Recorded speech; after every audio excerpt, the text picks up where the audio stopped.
Good morning. Look out, Silicon Valley. Here comes Wisconn Valley. I'm Charles Benson, and welcome to 4-1 Forward. From today's TMJ4, this is 4-1 Forward.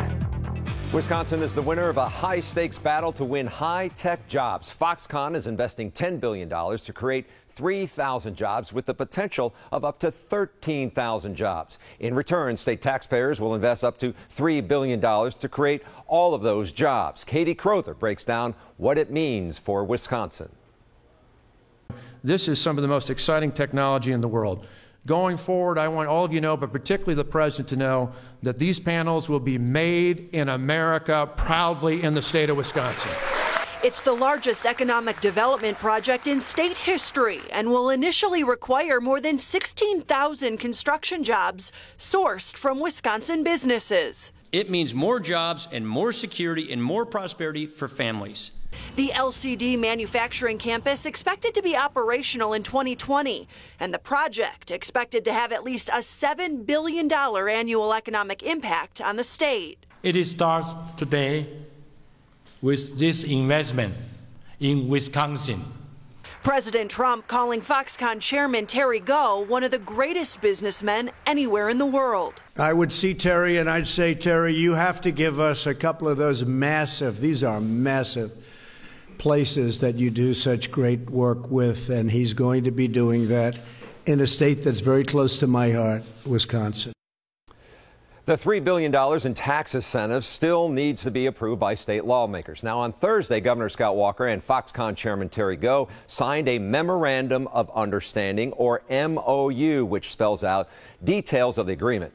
I spoke with Governor Walker in Washington, D.C., just before the Foxconn deal was announced at the White House. Well, it's a great day for America. It's a great day for Wisconsin. It's a great day for Foxconn. We're going to be the first site in the entire country for these state-of-the-art LCD displays made in America, proudly now in the future, right here in the state of Wisconsin. How did that happen? Why Wisconsin? Well, it really happened with the president, which is why we announced it, announcing it at the White House, is because the president really made a point, even during the campaign, about how the technology that businesses like Foxconn are involved with should be made in the United States. And so not long after the president took office, earlier this year in April, the president invited Terry Gou, the chairman of Foxconn, and his team to come meet.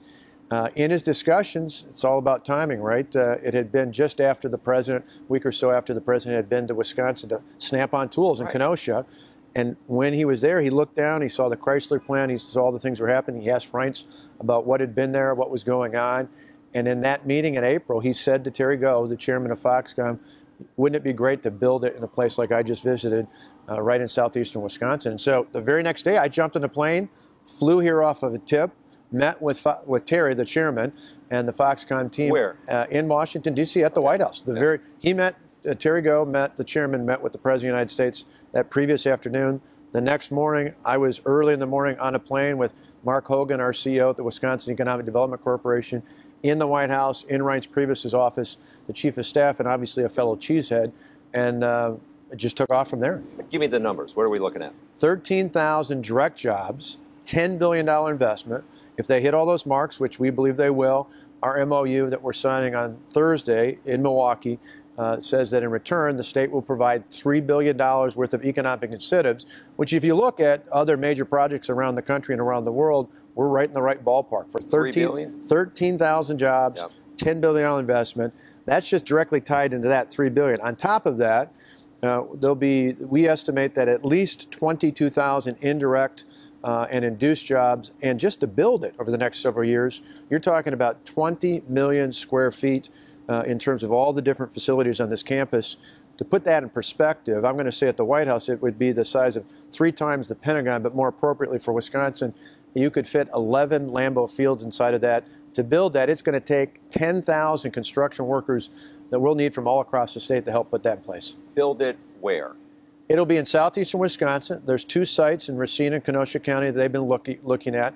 They've committed to Wisconsin. What they're looking at, a lot of it depends on on how they're able to put the last pieces together. But both counties, the local officials there, the economic development teams have done a super job at identifying the space, in both cases on the western part of those counties, and it'll be one of the two. What kind of jobs? These are high-paying jobs. These high-paying mean? Well, these are good industrial manufacturing jobs, but high-tech jobs. So you're talking at least $53,000 plus on average per year, plus benefits. And so these are good manufacturing jobs. They're high-tech jobs.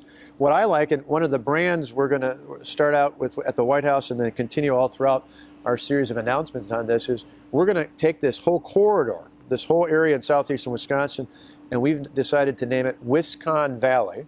The idea being that when you have a global entity, something as large and significant as Foxconn, choosing to put really a whole ecosystem, not just a facility, multiple buildings that are part of a larger campus, when they're putting one of their biggest operations in the world for something that's never been made right here in the United States in southeastern Wisconsin, this is transformational. This isn't just about jobs or buildings or facilities, all of which is remarkable in size just to begin with. What's remarkable on top of that is I believe this will be transformational. This will attract talent from across the country and really around the world. And for years, we've talked about what can we do to keep more of our young people who graduate here in Wisconsin in the state. This is going to help do that. Talk about the $3 billion. Break that down. What kind of incentives are we talking about here? This is will require approval from the legislature. So we've been talking with the legislative leaders in both political parties. Robin Voss, the Speaker of the Assembly, Scott Fitzgerald in the Senate, Jennifer Schilling in the state Senate on the Democrat side, and Peter Barker, who's been particularly helpful, the minority leader. Obviously, he and as is Robin Voss, both from Racine and Kenosha counties. But this is something where it would be about evenly split. You get about half of that is for the capital investment, and again, it only happens if they make that capital investment. So there are clawbacks? There's clawbacks for sure, and it's pay to play, meaning you have to perform to get the performance there. So if they make something less than $10 billion of investment, or there's something less than the 13,000 jobs, they don't get as much of an incentive. But we're confident. We actually think this is a foundation. We think they'll grow. We think they're interested in Wisconsin for far more than just this. And this is just the foundation. But about half, a little bit of the other part with jobs also ties in, like we did with the new arena in Milwaukee, to exempting the sales tax on construction projects, which is an easy one for us because we're not losing out on anything, because we would only get that sales tax if they built something and they have to build it to get it. So no sales tax on the construction of the facility. Mm-hmm. Are we talking about? You're talking about that out of the $3 billion. That's you're talking about 100 or 200 million for that. The rest is in what's called an enterprise zone. We've done those in the past.